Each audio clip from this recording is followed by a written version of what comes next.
Ladies and gentlemen, my name is KerianH's, and welcome to another showcase. Today we're going to be looking at a recent project I've been working on.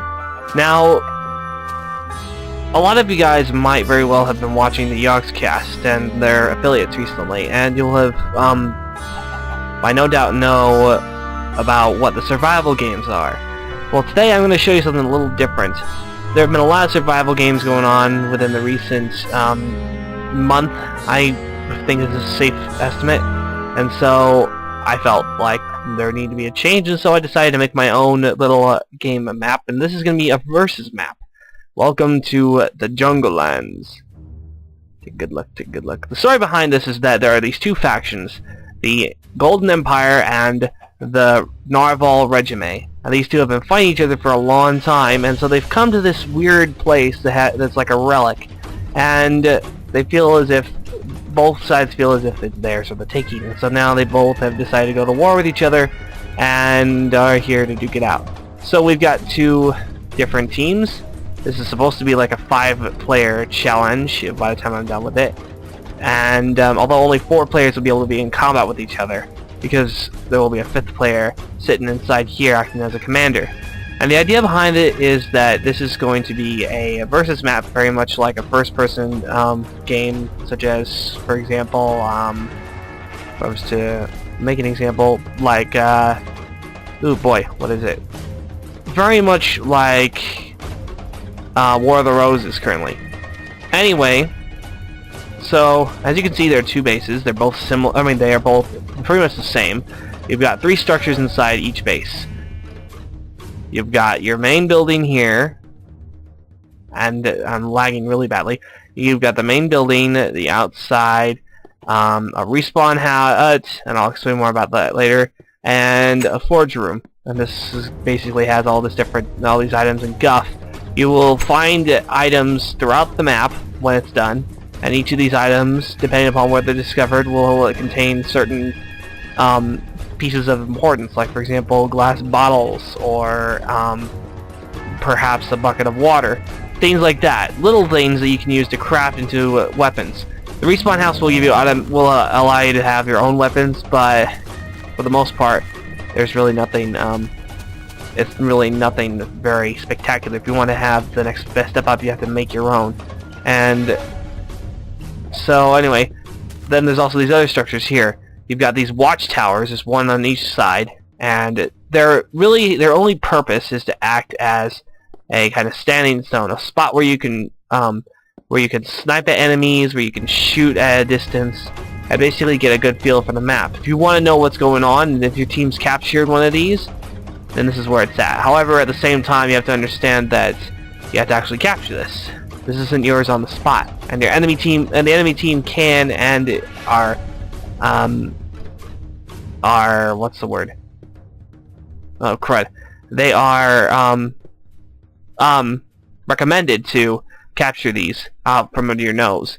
So if you have one of these towers, and if you feel like you need these towers, you should take them right away, because if you have your enemy sitting here, they will have a bunch of arrows, and they will very likely snipe you as you try to exit from your respawn point and stuff like that, and that's never really fun.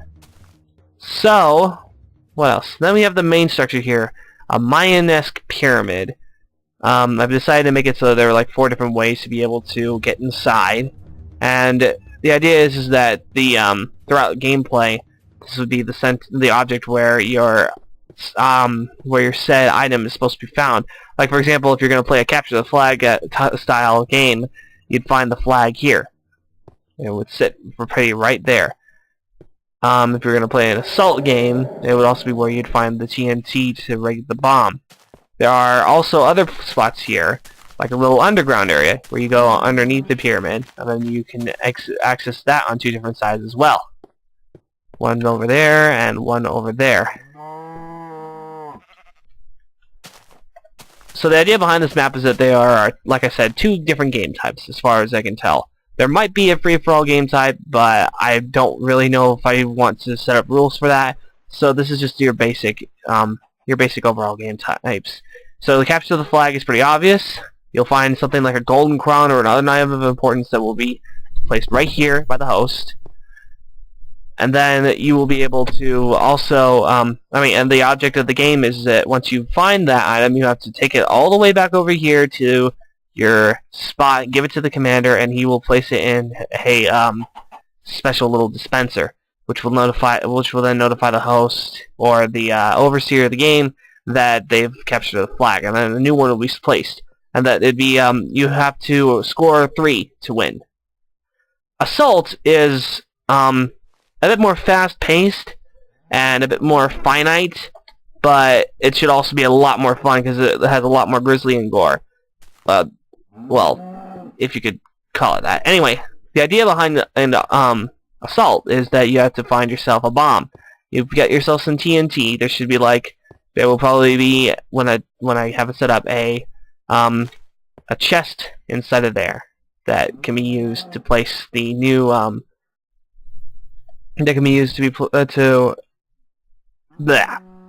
chest right there that can be used to place the TNT and the fuses.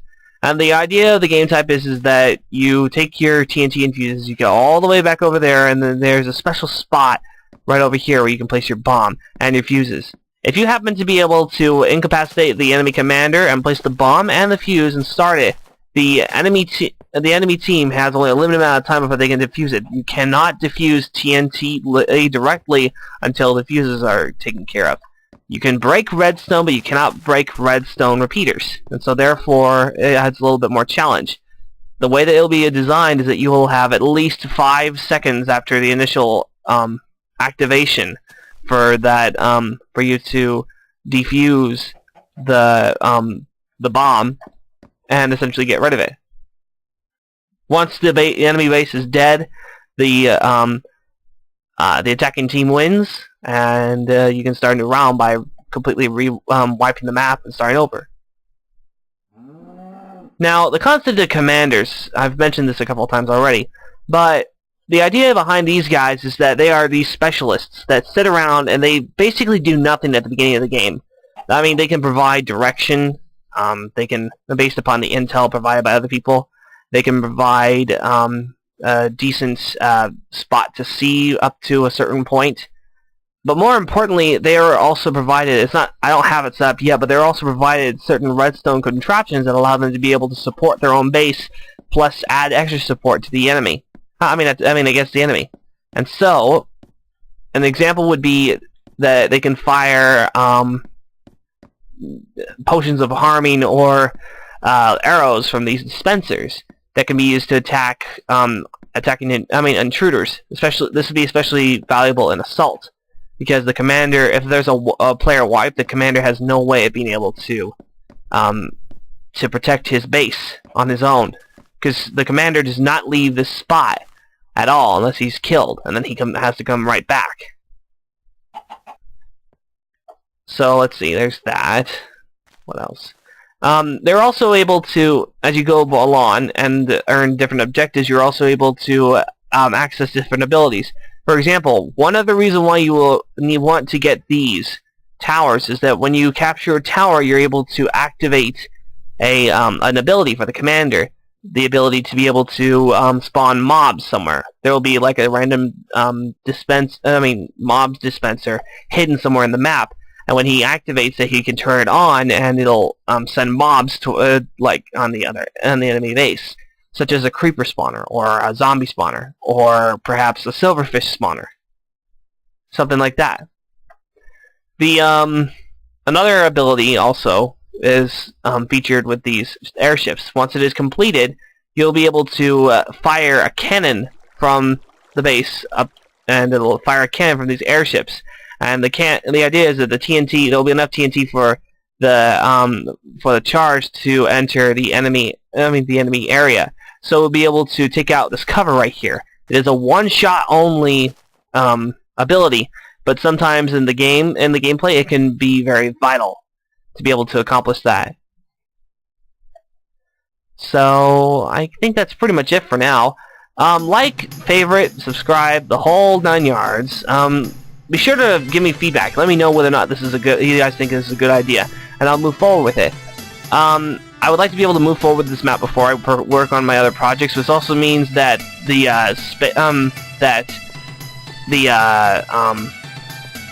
space battle map I'm doing for Battlefleet Gothic is going to take a little while before it is posted.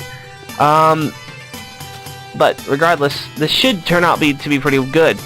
I hope you all enjoyed. And again, give me feedback. And I'll see you next time. Till then, me out.